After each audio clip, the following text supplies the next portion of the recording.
We search for life on other planets, but we've never considered the possibility that everything is already alive all around us, and that we're the ones with the problem. We are the ones who are in some type of situation that limits us and removes us from everything that's actually out there. Now, you might be thinking, this just can't be, because when we look out into space, all we see is empty planets and burning stars that don't look anything like us, at least as far as life is concerned. But that's exactly what it means to be locked away from something that's right in front of us. You see, right now, we're assuming our vision is compatible with outer space. We're assuming we have the ability to see what's out there.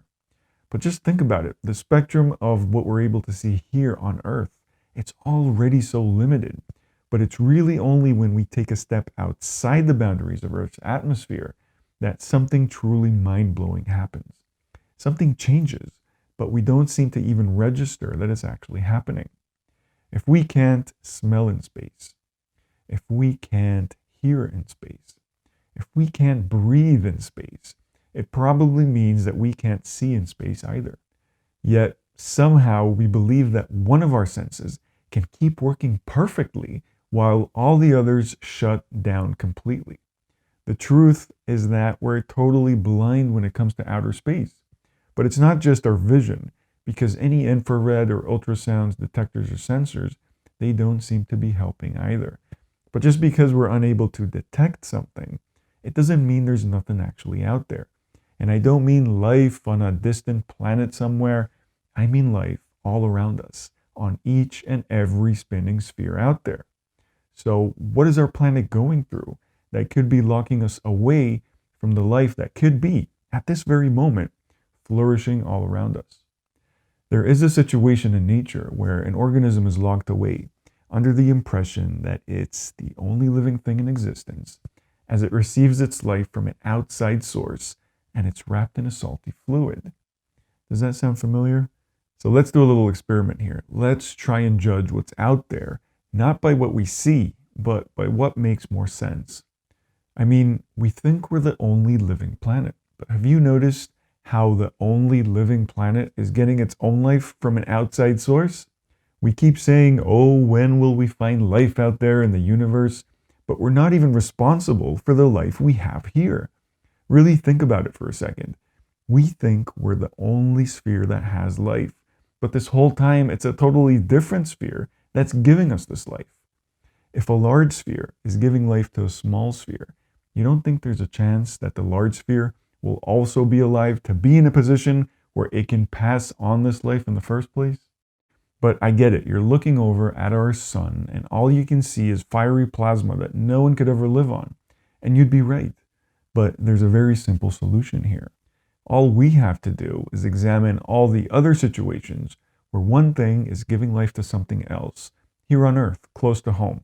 And what do we see in all other situations? When one thing is giving life to something else, the thing that is giving life is in many ways more alive. But more importantly, the thing that is receiving life is pretty much in all cases in isolation. The one that receives life will always experience this total and complete isolation from all the life that is teeming and beaming all around it. And guess what? It was made in isolation, so it's never experienced anything else. Have you noticed how our planet is in the exact same situation? We're looking for life on other planets, but it's like nature saying, I don't think so. You don't get to see any other living planets as long as you're getting your life from an outside source.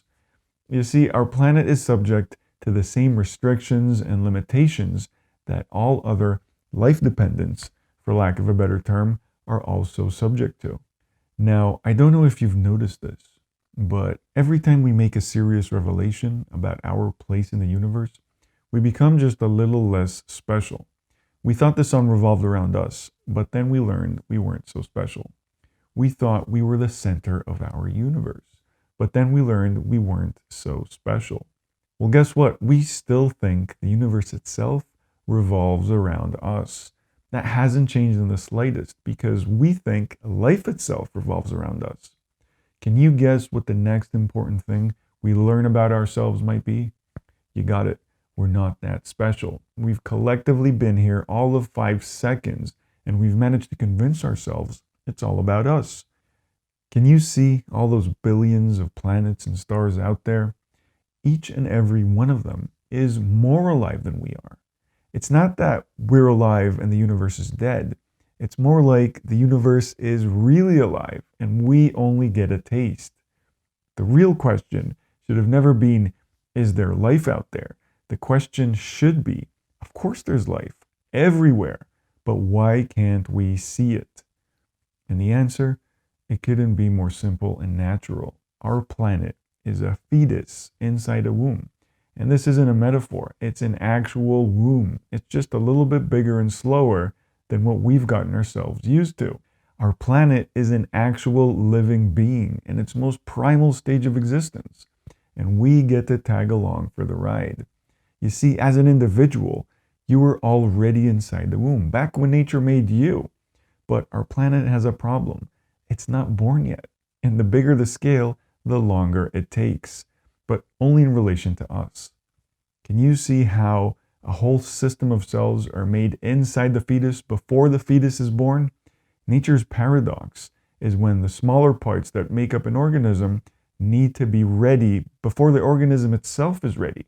So we might be ready, we might be born, but as long as the thing that we belong to is getting its life from an outside source, it means we're going to be alive inside something that's not.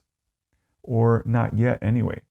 And this will dictate our whole reality, because as long as our planet is isolated, then so are we, but as a collective, not as individuals. So who are we in relation to our planet? Because if our planet is an actual fetus, then where did its arms and legs go? What happened to its eyes, ears, and nose? And more importantly, who are all of these other spheres all around it? All this and more in my next video, so be sure to tune in. This was a long one, I know, but if you've made it to this part of the video, then know that this information, it's for you. Know that each and every planet and star out there have people and animals walking on their surface at this very moment. And they've all gone through the exact same process as us. They all thought that they were the only ones who had life and everything around them was empty, until they realized that everyone around them was so much more alive than they were, and that they were only at the start of their journey. And you know what? The fact that we don't see any of it actually confirms it, because it fits perfectly with all the other signs or symptoms of what we call the womb. Look at it this way. If the people on any other planet out there that's in the same situation as us, if they would point their telescopes in our direction, for example, do you know what they would see? They would see an empty surface. Our planet Earth would look to them as empty and lifeless as all the other planets and stars all around them, because they would be isolated from all life in exactly the same way we are. And that's just the planets who are in the same situation or in the same developmental stage as us. The vast majority of planets and stars out there, they're going to be far past this point, and they're going to be enjoying a reality that's so much different to what we have here. We ask how our planet was created, but we've skipped over nature's favorite way of making it happen. So what do you think?